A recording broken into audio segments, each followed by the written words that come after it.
Good morning. It is Monday, June 24th, 2024. I'm Thomas Caldwell of the Aurelian Column, and this is the Monday Morning Report. Increasing conflict in Russia and Ukraine. Things are ramping up and not in a very good way. There are several little stories that are part of one big story, which is a very worrying story. Let's just unpack this now. Terrorist attacks in Dagestan on churches, synagogues, and other targets, including police stations. Russian authorities are blaming that all on Islamic extremists. There are various reports of dead, 20 or so, but the information is sketchy coming out. There's been video on the internet. Interesting timing that. And it's not a very good attack to have at this time, given what's going on.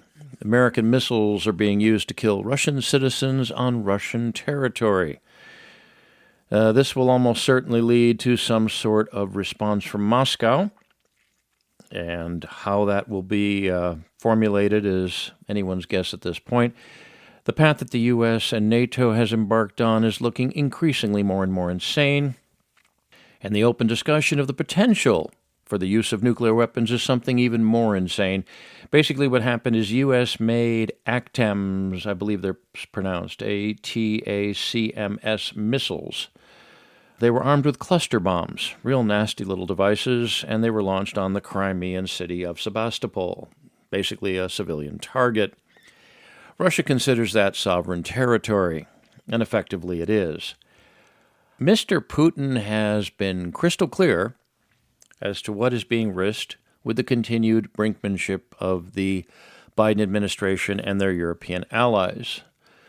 The Russian president went on a diplomatic offensive over the past week, signing a mutual security deal with North Korea and spending some time in Vietnam meeting leaders there and generally putting more pieces on the chessboard. North Korea, just to explain something to people, I know a bit about it, never made it there, almost did once, but let me tell you, it is not really a country. What it is a territory controlled by the Kim family, the Kim criminal crime family. And it is designed to make money and keep that family in power. Every time they launch a missile over Japan, you can hear the cash register ringing because the Japanese are notorious for paying off under the table. But you see how things are being set up, both in the Pacific and in Europe, is if one thing goes off, it'll set off a chain reaction.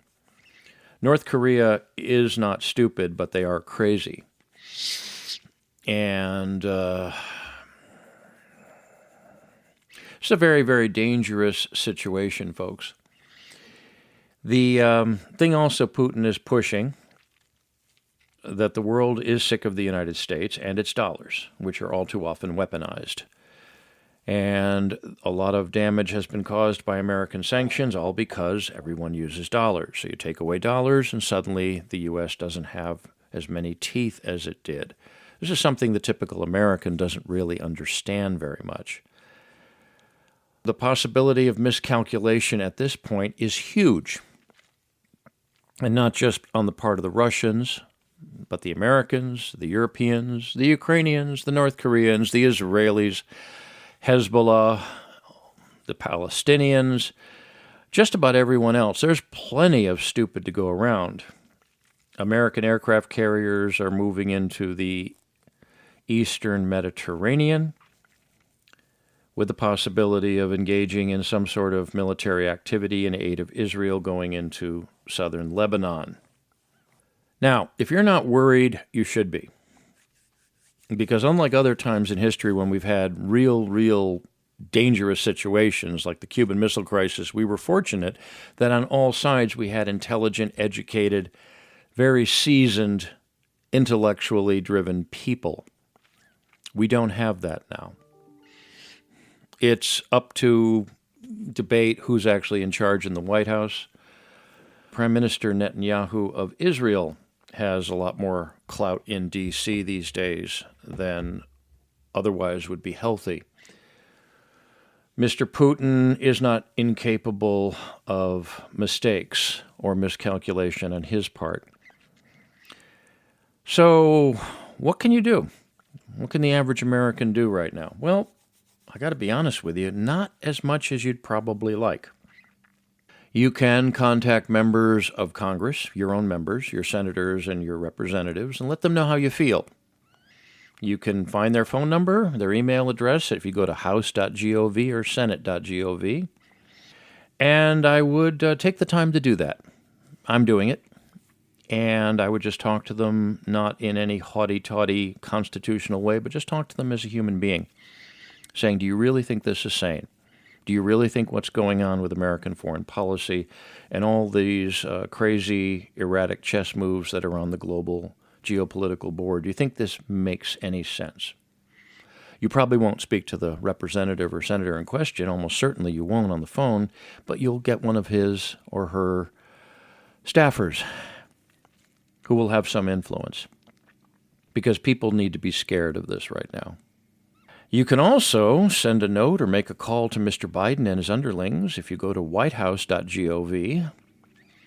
Just know that any message sent to the executive branch will more than likely be read by people who are far less intelligent than yourself, so please word it accordingly.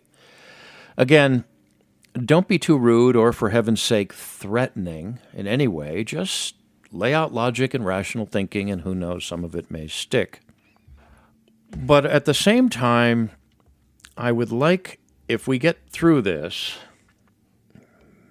because I think if the average person realized how much danger we're in, they would have a very hard time getting through the day.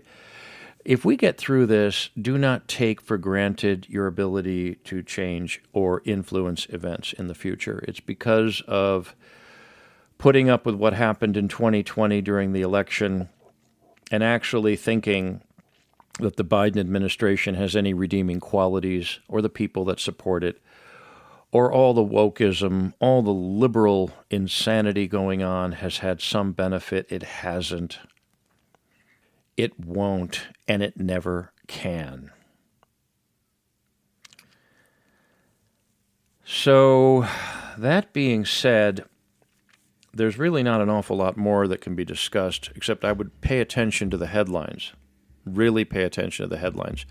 And anybody out there talking about nuclear weapons as some sort of abstract problem. I have been to the museum in Hiroshima, Japan. I actually covered the 50th anniversary of the bombing of that city back in 1995. I got to meet people who had survived it, who had gone through it, known as the Hibakusha. I don't know if there's any left alive, frankly. It was such a long time ago now. But you can't get into that story and think that these sorts of things should be taken lightly. They shouldn't. They really, really shouldn't. As I say, we have a lot of stupid to go around, and there's plenty of it to choose from. So I would just let people know in power. Let them know if you can. If you're listening overseas, you'll have a similar mechanism in your government. But at this time, I wouldn't talk to them, again, as politicians. Talk to them as human beings, saying, do you really think this is sane? And go from there. Well, that is all for today. If you like what you hear, please like and subscribe, share this podcast and my Substack channel. Consider a paid subscription. Consider a gift subscription. Consider a donation. If you want to reach me directly, I can be reached at feedback@aureliancolumn.com. That's feedback@aureliancolumn.com. I can also be reached up on X, formerly known as Twitter. My handle there is MICCAMPEN. That's MICCAMPEN. I'm in a few other places. You can reach me with direct message on Substack. That's aureliancolumn.substack.com. I'm on Telegram as well. Okay, until next week, be good, be safe, be vigilant, and good day.